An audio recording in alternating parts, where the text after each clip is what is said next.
please subscribe to our channel. Brightwood is a sci-fi horror movie directed by Dane Elcar. Has it all: a time paradox, gore, mystery, and a gruesome twist ending. Brightwood begins as Jen goes for a morning jog with her husband, Dan, lagging not too far behind. She wants to do 4 laps around the lake, and he's come along because it's the only quality time he gets to spend with her. The first audio the audience hears is the podcast Jen is listening to as she runs, a podcast about separation and divorce. Their marriage is at a crossroads. Dan repeatedly reminds Jen that they've been together a long time and that their relationship could go in one of many directions.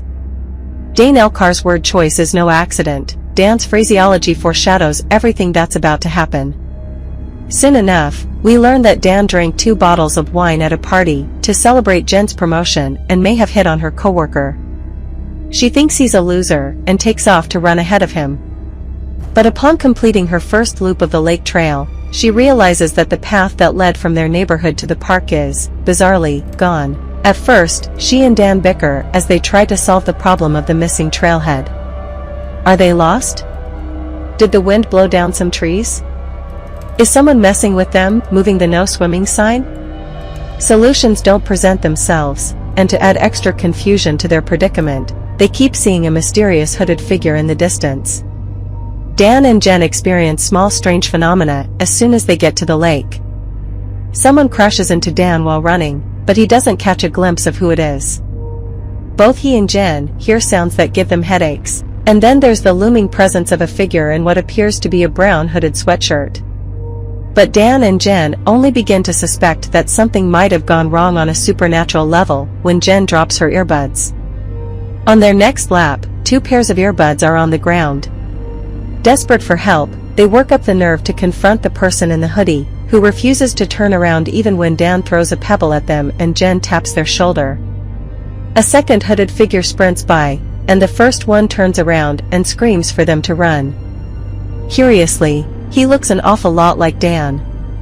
Moments later, Jen is brutally murdered by yet another hooded figure who impales her with a sharpened stick. It turns out the lake trail is a temporal and spatial loop.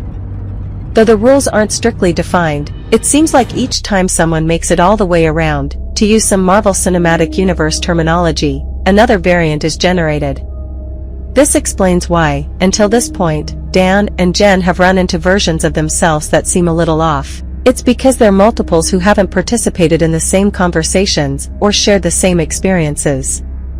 It also explains why there are ever more earbuds on the ground each time they return to the sign.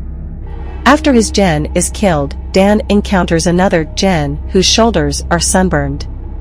He promises her won't leave her just before another Dan puts that Dan out of his misery so that the sunburned Jen can have his sweatshirt. This Dan and Jen are more experienced at surviving in the lake loop, but they still have mixed feelings about murdering their variants, and they recoil in disgust at their bloodied, lifeless selves. At least, Jen does, until she has to finish off a Dan and clearly derives some satisfaction about actually getting to stab him in the neck. The audience now follows this version of the couple as they come to terms with their situation, which Jen describes as being stuck in hell with Dan. They wonder about why they're stuck and how long they've been there, and they spy on other variants as they jog and argue on the trail, when they stumble upon a makeshift tent in which a corpse of a Dan variant has badly decomposed. They both accept that there is no escape and profess their love for each other. Unfortunately, this Dan is quickly dispatched by another hooded figure. Jen tries to flee from the attacker and falls into a pile of one of her own variant's remains, then hides in the lake, despite the no swimming signs, until the threat has passed. A disoriented and scared Jen spots a silvery orb in the brush. As she gazes at her own reflection, she's killed by who's revealed to be a Jen variant in a blue hoodie that's completely saturated with mud. At the very end of Brightwood, the variant of Jen in the mud-brown sweatshirt drags her kill, the Jen we had been following for the final third of the movie, back to her encampment. There, a Dan variant is feasting upon meat. It had been previously established during one of their conversations that Dan is not a hunter. But the last iterations of Dan and Jen realized they needed food. These final versions have figured out how to get it, As there doesn't appear to be any wildlife in the water or in the woods surrounding it, hunting the more frightened and vulnerable copies of themselves is their only option. The most experienced Dan and Jen have fully reconciled themselves to their fate and have turned to cannibalism to survive indefinitely in this purgatory. Judging from their well-worn weapons and the nonchalant way they kill and consume their victims, it appears they've been at it for a while, what Jen might call a stupid amount of time. In the end, while Dan and Jen have finally learned how to function together, their continued existence depends on their willingness to constantly kill themselves and each other. Brightwood has something to say about perspective when it comes to deciding whether or not to stay with one's partner, but it's also a commentary on how complicated feelings can be in long-term relationships. Dan and Jen do love each other, but they hate each other too.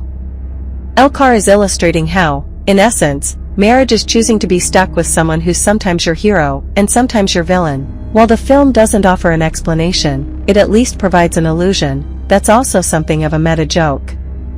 As if to make fun of Dan, who could credibly harbor crackpot theories, Jen puts forth the notion that alien time travel technology may have crash-landed in their exact location simply because of their bad luck. This is an egocentric view of the world, but it's in keeping with the world building in Brightwood, in which only Dawn and Jens exist.